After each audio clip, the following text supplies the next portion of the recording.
what would have had to have happened in a week for you to look back on that week with pride? Maybe stop breaking promises to yourself. When you say, I'm going to wake up tomorrow at 7 a.m., and when the option comes to hit the snooze button, don't do it. There's one win that you've got for the day.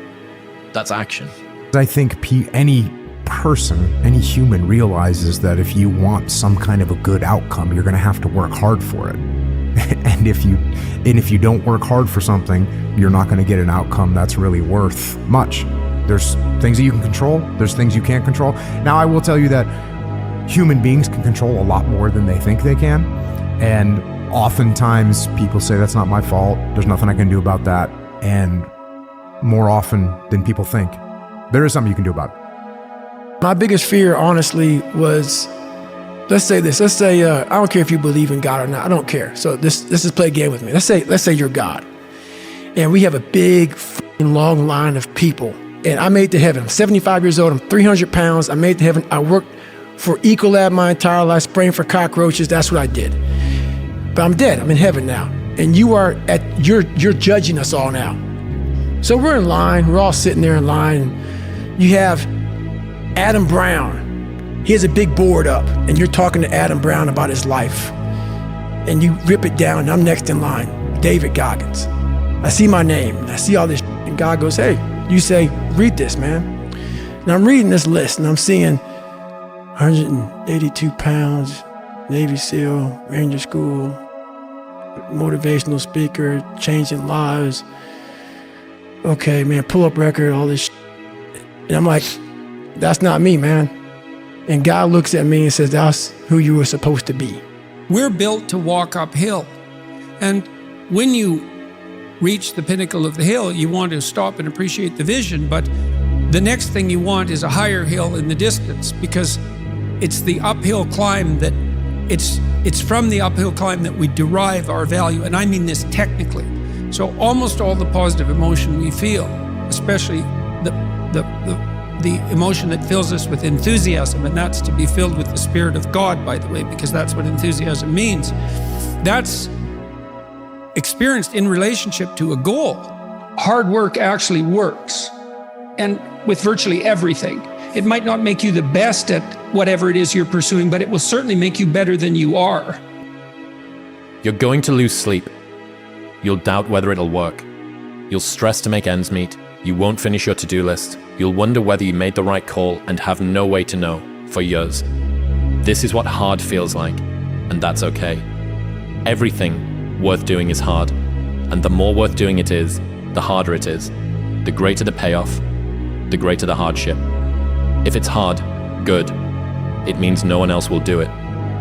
So when I was growing up for like 3 years, so from the time I was 8 to the time I was like 12, we lived in a $7 a month place.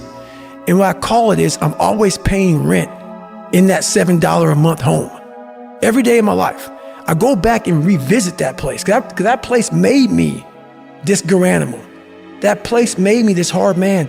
And then from that place, so that place is hard work. That place is going back to the fundamentals of life. The fundamentals of what made David Goggins, going back in there, going back to the library of David Goggins, studying even more than what I know, taking that out, going back to where I'm at now, and then moving forward. I think a hopeful message that anyone can think about who's in that hard period or in that start period is that it won't get harder. Like, this is the hardest part.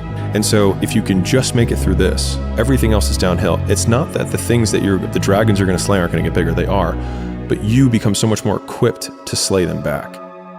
Difficult things make regular life less difficult, because regular life can be confusing, and little things that go wrong and little problems that arise are exacerbated by the fact that you're not accustomed to dealing with hardship.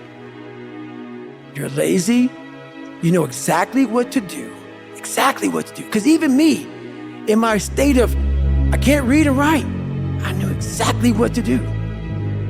It just sucks doing it. It sucks to do it. Those early days, that little trench winning in the weeds, oftentimes gives you these huge advantages later on because you have more context than anyone else. And so rather than lament them and hate the fact that you're going through it, remembering that these will be arrows that you put in the quiver that you're going to be using to slay the future bigger dragons. You gotta lead by example. If you want your kids to do whatever it is they want to accomplish in life, you have to show them. You can't, you gotta show them. And that's what I tried to do. The advice I would give to my 20-year-old self would be to work harder. You know, even when it feels like the work isn't mattering, it will matter. You know, delayed does not mean denied. This world we live in is tough. It's tough. It will beat you down. The world and the life that we live in is the ultimate competitor. It will try to take you out. It will find your weakness and it will just hammer you. I find that consistency is the key. Yeah. And consistency doesn't always guarantee success, but if you're inconsistent, if you don't take those steps, you'll never be successful. If you only did what you were supposed to do when you were motivated to do it, that's leaving it to chance. But if you're disciplined, you go do what you're supposed to do. That's the way it works. Motivation is a feeling that comes and goes, and it doesn't matter whether it's there or not. Discipline is infinitely more important. So no matter how you feel, get up and do what you're supposed to do. That's it. And that's discipline. It's not motivation.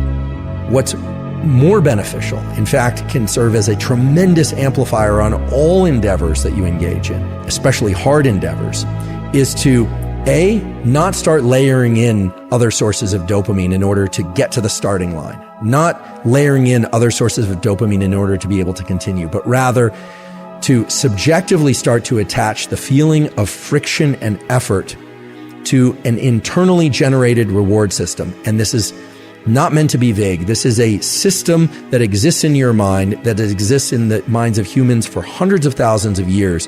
When you can learn to do things when you don't want to, when you don't feel like it, when you're tired, when you can learn to push yourself to do them, that's when the world opens up to you. That's when success knocks at your door.